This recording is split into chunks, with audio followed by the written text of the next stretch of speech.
A very good morning and welcome along to The Form as we gear up for what is going to be a big night of greyhound racing out of Addington. Of course, we have the Galaxy, the New Zealand Cup and the Stayers Cup to look forward to there.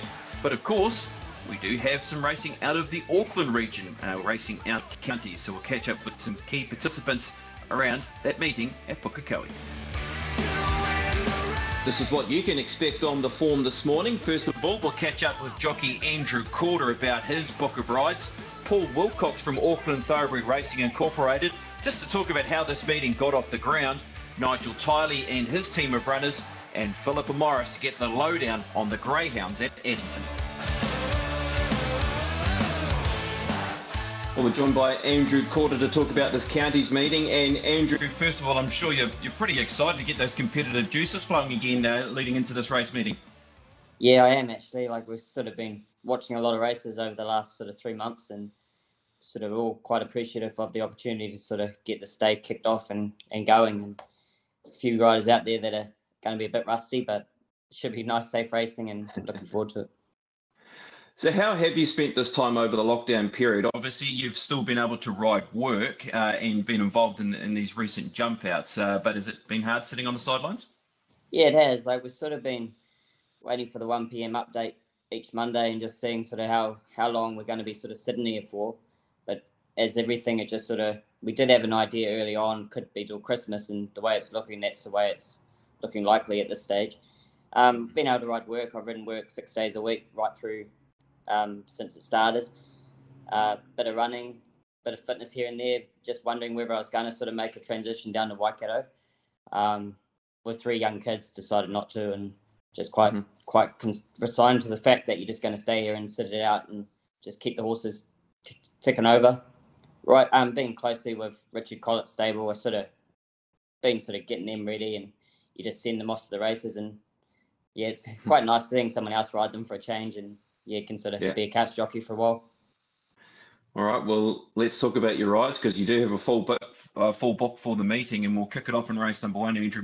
Miscreant, a horse that going off the jump outs was second at the Ellerslie jump outs and was able to win a Pookie jump out last Tuesday. Yeah, the weather looks like it's come really good, and the track's going to be quite firm, and this horse has only been on the heavy tracks and the jump outs, but he was nice the last time, but he was out in the middle of the track, and he's an on-speed sort of horse. He should come into a good draw at 2 if they don't get any more scratchings, and he'll just be probably better suited to 1400, but he'll be running home hopefully. Interesting you make that point about the track condition at the recent jump out. So what do you believe that track was last Tuesday for those jump outs? It was a heavy 10, slow 9. Yeah, okay then. All right, that's good to know for punters. All right, let's go to race number 2 now, Andrew, and you do ride Mr. J8. Now, this is a 3-year-old gelding by Perrin Canto for Sean and Emma Clockworthy. Second at the Ellerslie jump outs, and then was able to win at the Pookie jump outs last Tuesday. Yeah, this horse goes really well, I think. His first trial at Avondale was on a pretty heavy track that day, heavy 10. I think he won the trial, but I think he would have looked more impressive if the track was a bit better. I think he's got plenty of ability. His last jump out at Pukekohe was very smart, just ridden back off them. He's got an awkward jaw, but he's got enough ability to get back and just pick them up. I think he's got a real turn of foot. He's good, this horse. All right, okay, we'll mark him down. Mr. J8 in race number 2. Move on to race 3, Industrialist. This one for Joanne Surgener. A horse who's had 1 race day start when finishing 3rd back in May. A horse who was placed at the Ellerslie jump outs. Yeah, his first run was very good. I'd ridden him at the trials before that, so he's had a little bit of ring craft. He won a trial at Ellerslie by going forward, so the one draw might help him a little bit. He'd be able to go forward or sit in the trail. Probably just needs a little bit of luck if he's sitting in the trail trying to get a run, but good thing about these races, there are only 8 in the field, so shouldn't really have too many traffic problems. I think he'll be a real good chance. Okay, then well, let's move on to race number 4, and nice to see this horse back at the races, Andrew in Super Pursuit. How's his progression been? Obviously, you spoke about how attached with the Richard Collett stable in terms of working towards a fresh up performance. He's been to these recent jump outs. How ready is he to go tomorrow? He's been nominated for the races. He was in it Te Rapa last week. Track probably sort of played against him and was struggling for a rider at 53 kilos, so he subsequently come out I've struggled to get a line off him in his jump outs. He's been in these small little fields, no tempo. He's done a few things wrong, and he's been up on the speed. I'm looking to just sort of cuddle him up a little bit, give him some cover, and just give him one run at them, like he sort of did his first run at Tauranga when he first won. Yeah. Look, he's a horse that you believe can get to that really good grade. I mean, he's shown that in a small sample size already, that he looks to be a galloper that, can pick up a nice race. Yeah, potentially he's going to win a group race at some point. We're still not sure whether he's a miler or an out-and-out sprinter. He can run good times. So one key about this meeting tomorrow is at least the track's going to be good for him. I think he'll really ping off it. There's a bit of tempo in the race too, with Breeze on and that in there. So they should run along at a good clip, which will help with that awkward draw. Okay, let's move on to race number 6 now. Andrew, you do ride Repo Magic. This horse has had a couple of recent runs for Peter and Dawn Williams. The last of them was on a heavy surface, and did notice that they've applied the blinkers for this runner. Yeah, that's right. I haven't sat on this one in any jump outs or anything like that, but I have watched both his runs. He looks like a progressive horse. I mean, they were probably humming and hawing on whether to run him at a maiden mile instead, but they've opted for this race, and it doesn't look an overly strong lot. Let's move on to race 7 now, Andrew. This is the maiden over 1,400 metres. Annabelle, a horse for Annabelle Johnson. A 5-year-old mare that's having her first race day start. She ran third at the Ellerslie jump outs, which was in behind subsequent impressive winners Stars and Cream, and then ran second at the Pookie jump outs. Yeah, I jumped it out at the Pookie ones. Lovely, well-bred horse, being a half to Frontman and Bonneville. So 5-year-old may have had a few issues early on in its career. Looks really well, nice horse, can be on speed and will get more benefit from the run. Then let's move on to race number 8, Rapid Recall. This one for Richard Collett. She's had a run under her belt, fresh up, which was back at Tiara on the slow 7. Did peel off some nice sectionals. Second fastest last 400, fastest last 200. What are we expecting from her? Yeah, she drew wide that day. Didn't get the rub of the green during the running, sort of got pushed out by a few runners around the corner. And yeah, like you say, she was pretty close up in the finish of the run for how she was going on the corner. This is a bit of a funny sort of race. I mean, you've got a Group 1 winner in there with 62.5, demonetisation, a Group 2 winner in there, and then the rest are just rating 65 horses. So it's just going to be a little bit of a see what sort of run you get. Yes, I did notice that. It's an interesting race, that one, race number 8 on the program, the Open Handicap. Well, let's move on to race 9 now, Andrew. Swiss Legend, Joanne Surgeon trains this one, a horse who won at the Ellerslie jump outs over 900 metres. Yeah, we're going back off the Cambridge Synthetic form back onto the grass this time. Did win the jump out quite nicely at Ellerslie. Sort of on speed sort of horse, real Swiss ace on speed, gets his ears back and tries pretty hard. All right then, and then we move on to the last of your race. Kate Blue run at number 7 in race 10. This horse does bring recent form. She's been travelling down this way. Her last run was when running second on a slow surface out of Te Araha. What do you make of her chances? She's a very consistent sort of horse. She's really knocking on the door to get a win. Last run was very good. Hopefully there's not too many scratchings, and with the ballots come out, she ends up into a nice gate too. Should get a nice run because she's been drawn quite awkward lately, so she's been coming back a little bit further than what she's needed to. So it'd be nice if she could sit in the trail and do the whole job. But I think really she should be a sit and steer run. All right then. So out of all of your rides there coming up, is there a couple there that you're really excited about? A couple that you believe maybe are winning chances? What have you nailed down? Yeah, I think Industrialist, Cape Velour, and MJ8 should be pretty hard to beat. Right, Andrew, well, we look forward to you and all those Auckland-based jockeys getting back out there and competing. All the best. Thank you.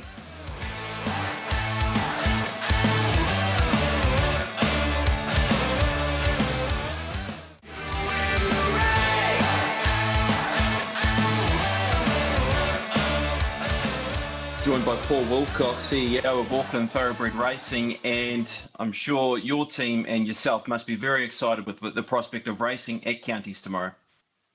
Yeah, absolutely, Brendan, and fair bit of hard work by Craig Baker and Greg Mitchell to get this off the ground, and obviously got a lot of people to thank. Obviously, the ROB, Matty Williamson there. He was instrumental, NZTR, Tim Aldridge, and the support of the Auckland trainers. But yeah, looking forward to it.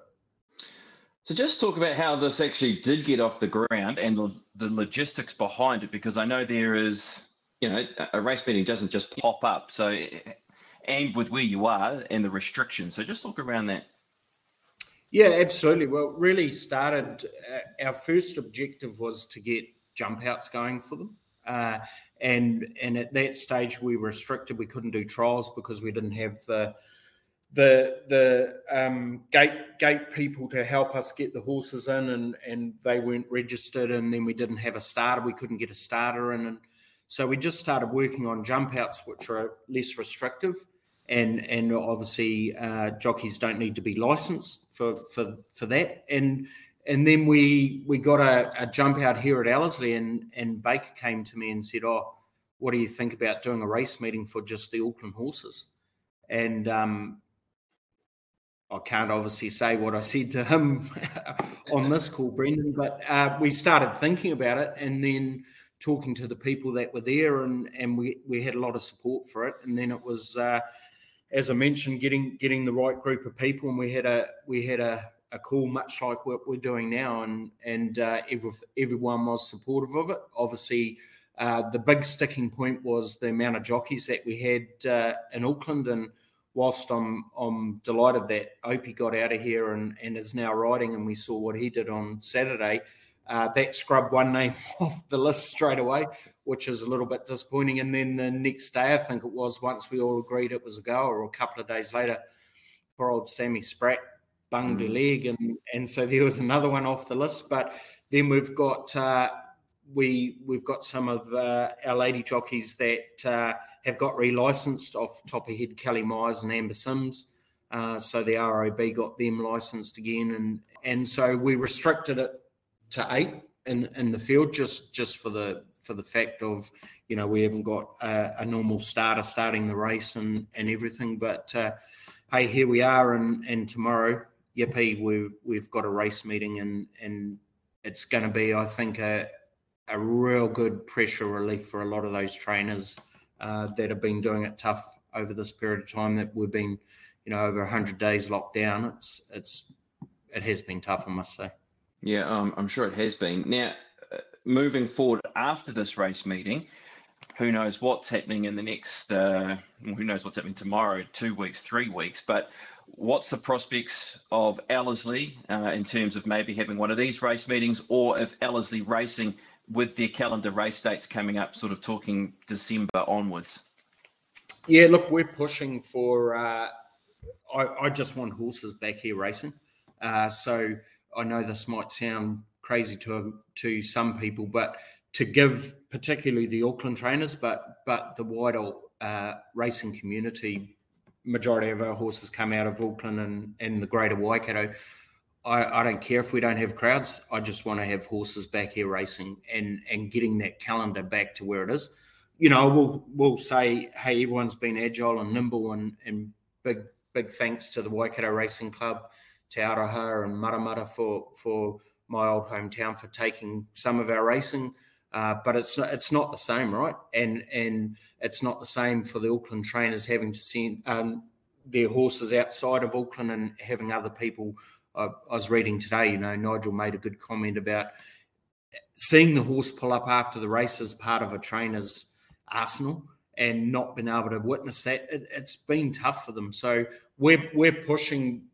Our biggest stumbling point at the minute, regardless of what red light, green light, whatever it is, or alert level, is the actual border.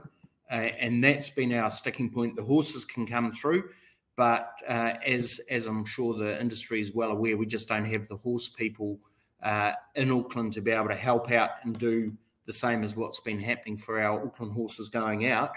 And then again, we've got 10 jockeys available for this meeting tomorrow.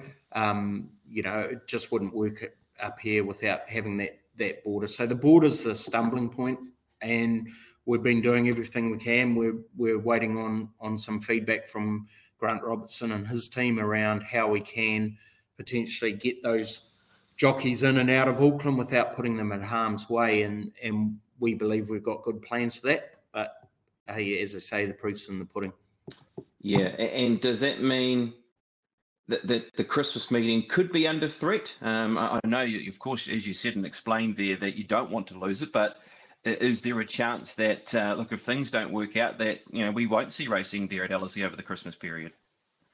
That would be the worst case scenario. Obviously, took a little bit more confidence around the Prime Minister the other day, talking around the ability for people to leave Auckland. So I'm taking the fact if you can leave, you can come in.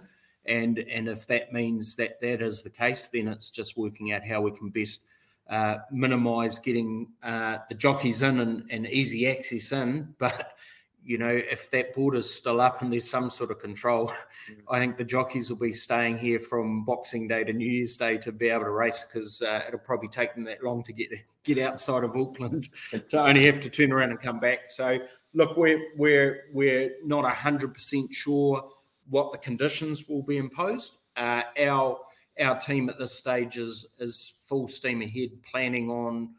We've got those tickets on hold at the minute, just until we get a better understanding of what that looks like. But worst comes to worst, I just want the racing here on Boxing Day. So I didn't think I'd ever say I wouldn't mind if we don't have a crowd, but I wouldn't mind if we don't have a crowd, because I think we know the racing's great. We know the cards are great over Boxing Day and New Year's Day. And that would give a lot of confidence, send a great signal to the government that we can do it. Let's start putting the controls in place under the new traffic light system to allow crowds back as well. All right. So we haven't given up, Brendan. No. That's good to hear. I think it's pleasing for everyone to hear that. Now, just around the Ellerslie track as well, Paul, with no traffic on the surface, it must be fantastic. Yeah, no. Look, I went out there the other day. Obviously, when I get a little bit depressed in here, good movers, and thankfully we've got a golf course in the middle of the infield there. So went out and whacked a few balls and go for a walk most days around the track, and she's looking magnificent. So Jason's we've allowed him to carry on working and keep looking after our baby as such, and she's in fine fettle. So when we do get back here, whenever that may be, it's going to be a hell of a day, and I think the horse is going to appreciate the non-traffic that has not been on it. It's going to give everyone the chance the first day we're back, put it that way. I can't wait, Paul. Have you got a winner for us out of the counties meeting? I'd probably say having a look through any Auckland-trained horse has got a good chance, Brendan. So for your punters out there, so anything that's been trained in Auckland would be a good old go. But no, look, to be fair, there's obviously we've got 11 races, 8 of them are maidens. But, for your punters, it's the likes of anything with Leith Innes on the back of. He's obviously, him and Andrew Corder are the senior boys there. One who I was really at the jump outs here, and I haven't seen him ride for quite some time, but really liked how he looked on the back of the horse, was Donny Prestio, if I've said his last name right. He looked magnificent. I know he hasn't been on the scene for a while. And then the other one who I think is going to be a really good jockey in the making, or he looks like he's going to be at the minute, is Ace Lawson Carroll. I think he sits on the horse extremely well. Kelly Myers is back. We all know how good she was. But yeah, look, to be fair, haven't really looked at it. I'm just excited that we've got a race meeting going, and all I know is there's going to be 11 happy trainers after it. As long as the day goes well, who cares, right? 100%, Paul. All right, we look forward to the meeting. All the best up there tomorrow, Paul, and let's hope everything goes well. Good man, thanks BP, and it's good to finally speak to someone other than the people around here, which are few and far between.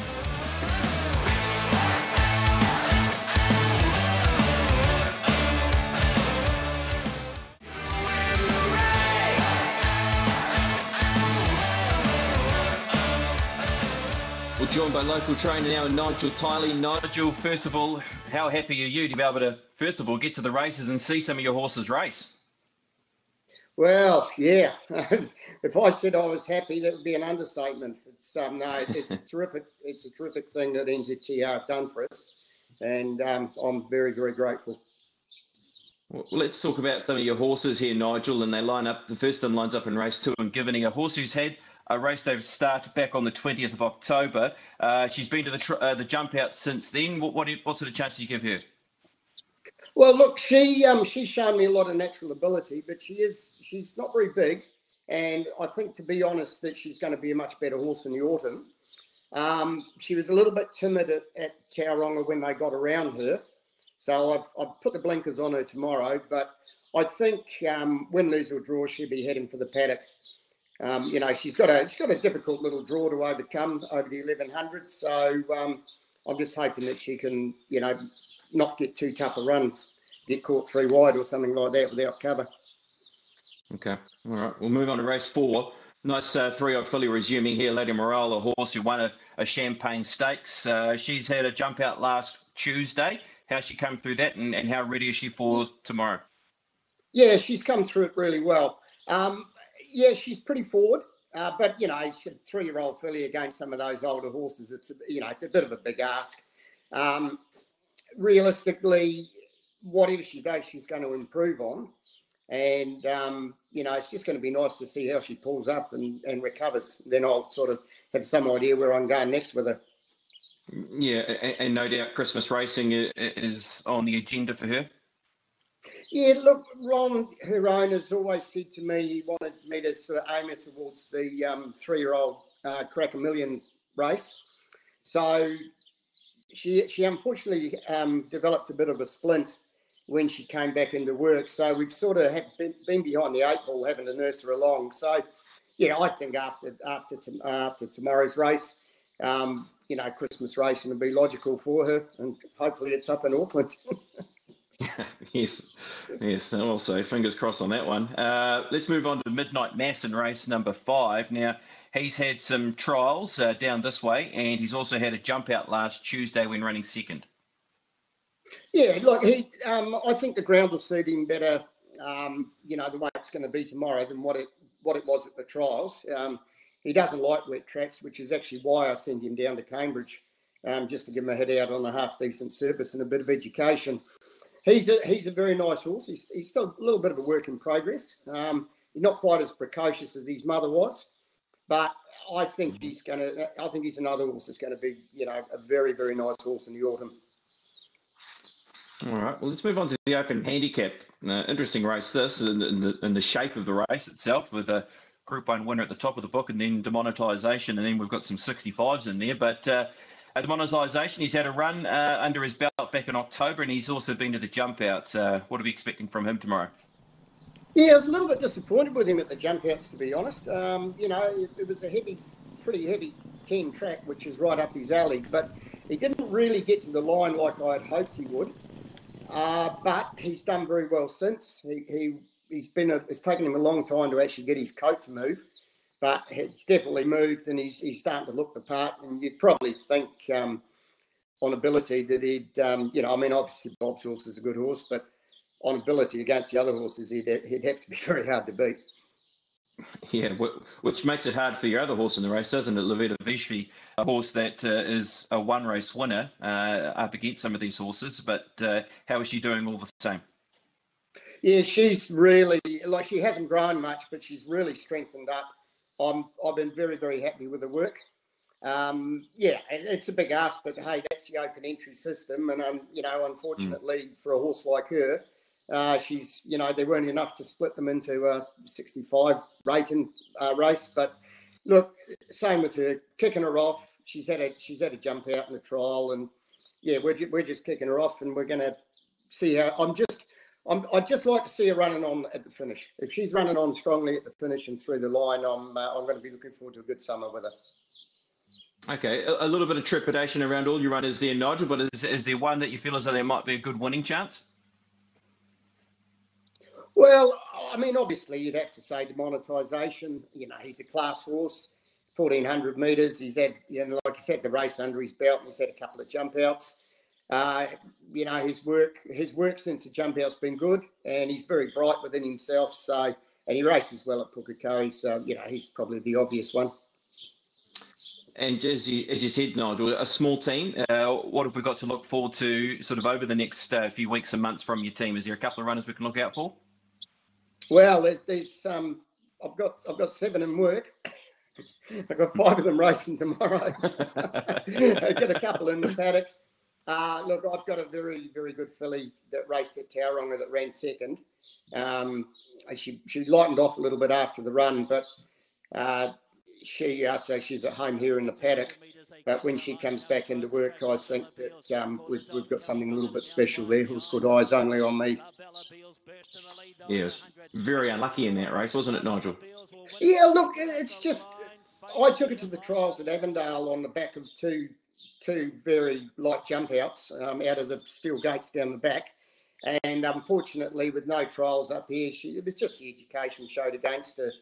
She's a little bit slow out and she got back and first time in amongst them like that. But, the way she got to the line and ran through the line, we've got something to look forward to, I can tell you. Yeah, certainly. Well, Nigel, I think it's just great for everybody in the region to be able to embrace this race meeting tomorrow, to be able to go and enjoy the races, be there and be able to see just the horses in action. And as you said in your article, just be able to see them pull up. So I think it's great with what the industry have been able to do to get this meeting off the ground. Oh, I couldn't agree more. And the other thing, Brent, it's going to be nice to see some friends. we haven't seen each other for a while. Yeah, too bloody right. Well, all the best, Nigel. Can't wait to see your runners go around, and hopefully we can catch up soon at an Auckland race meeting. But all fingers and toes crossed on that one as well. All the best. Yeah, for sure. Okay, mate. Thanks very much.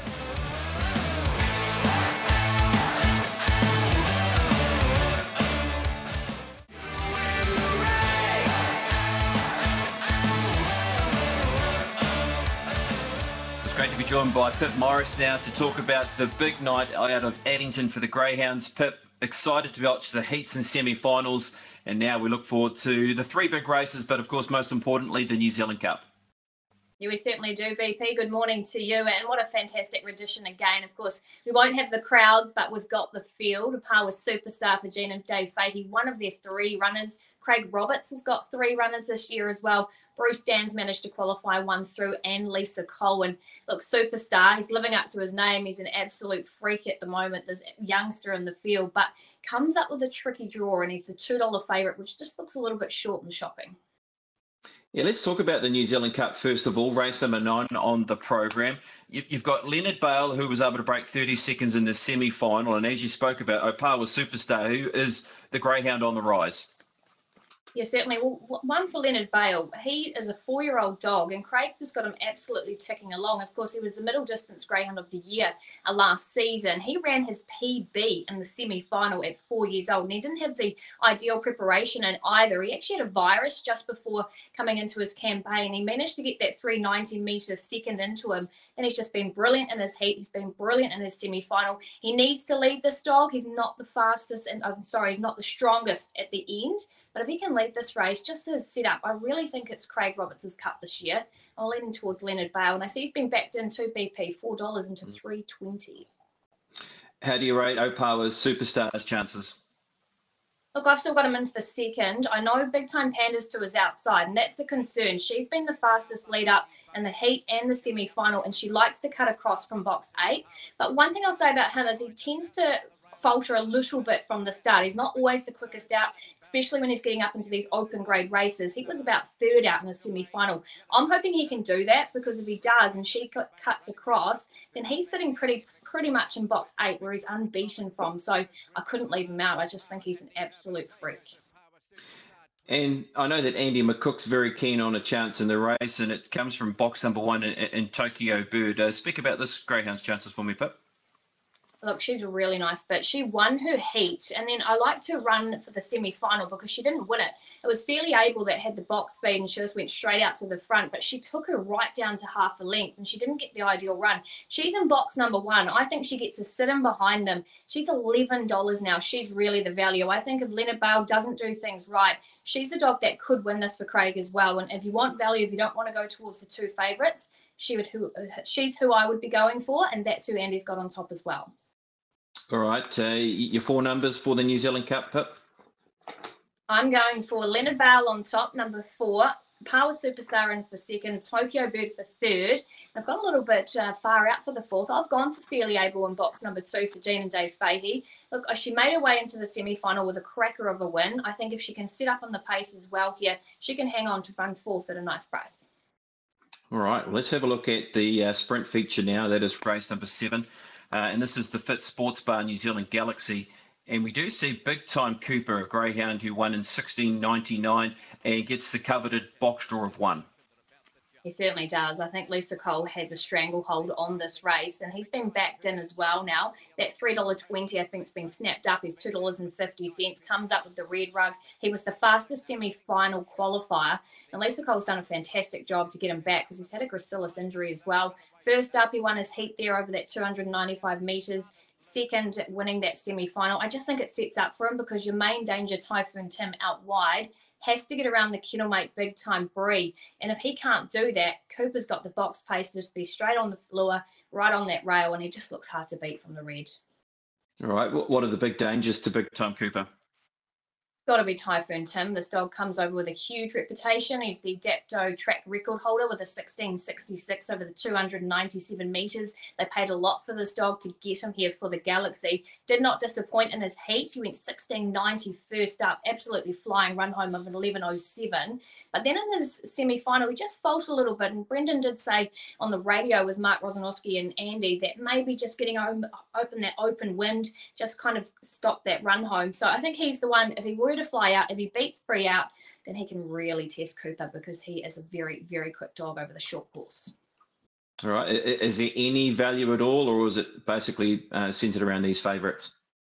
I think it's centred around the favourites, to be really honest. I've got Victoria Lou in for fourth. Look, she's the dog in the inside alley there that I think can pick up a bit of money for Daniel Lane, who's qualified 3 through from this brilliant litter, who's just a youngster. But I just think with Brendan's ones, they've got that real early speed, which is key in these sprinting races. And even Big Time Bree, I mean, she's unbeaten coming into this as well. Hasn't quite been jumping BP, but if she does that third up, coming back from a season, look, she can win this race too. She, of course, was second in the Oaks on the track over the 520 metres. So the only reason she didn't contest the New Zealand Cup is just because she wasn't quite ready for it with having that season. Okay, Pip, so your overall numbers in the Galaxy? Got to go Big Time Cooper on top. Typhoon Tim in for second. I'm putting Nevada Phil in for third for Jean and Dave Fahey. He's a dog that's got a 16.97 PB too, and he hangs up the track, which I thought he might hold Bree out. If he does that, I think that puts pay to her chances. So he's in for third, and I have gone for Victoria Lou off the inside. I just think she's well drawn up. Bree only just picked her up by a nose, so I think she can grab fourth. All righty, let's move on to race number 11 now, and this is the Stayers Cup over 732 metres. Uther Bale, the greyhound who was able to win back here on the 3rd of November, and of course Student Loan, who produced the big run from back in the field to find its way into the final. Do you see this race centred around those two greyhounds? Yeah, I really do. One thing I will say about Student Loan is Dave Fahey actually said he wasn't wagging his tail when he was out there in the track for his heat. And he's a dog that you might want to wait to punt right at the end, because he said if he's wagging his tail, he's right on. He's a really funny dog. Every time I've talked to Dave, he said if he's right on song and he's got his mind on the job, he should be winning. But he can switch off at times, and I think he did that a little bit in his heat, still made up a stack of ground. So because of that, I'm leaning towards Uther Bale, who you know will put himself in the race early. He'll go straight to the front. He's had those couple of runs now over the distances and the 779. And look, I think if he leads, Student Loan is going to have to be close enough to pick him up late. He did do that around a month ago, but look, I just think the way Uther's racing, it's his race to lose, and I'm happy to have him on top. All right. Anything away from those two favourite options, Uther Bale and Student Loan, that we need to look out for?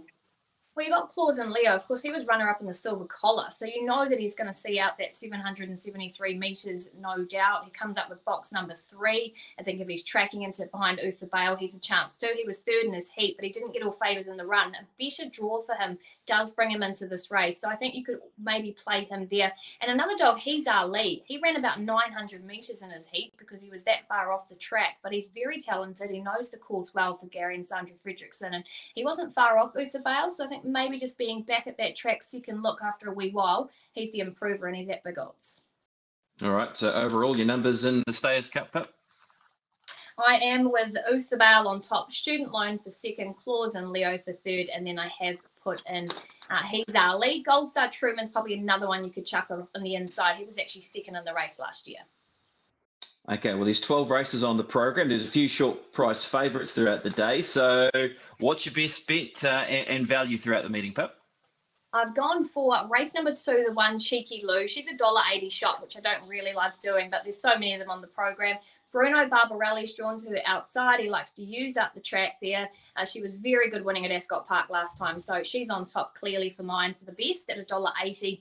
And then my value BP, race number 4, I'm taking on the track record holder over the 520 metres with It's a Blaze. But with the kennelmate Humbling, she beat him fair and square in the semi-final for the Cup. Hit the line strong for third, getting past a nice type there, knocking him off late. And steps to back to the 6.45 where she's got a record for 3 for 2 and 1. And she's $10, so I think she's worth the play.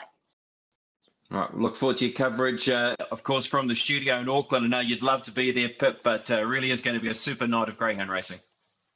No, it certainly is, and I know Mark Rosanowski and Andy McCook will have it well covered on the ground, and I'll be happy to watch all the action from the studio. It's going to be a cracker BP, so make sure you tune in. Absolutely. Great stuff. Thanks for your time, Pip.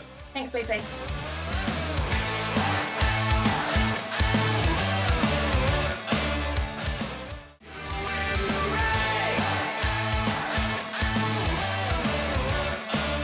Well, a big thanks to all our guests this morning on The Form. It's time to recap our best bets.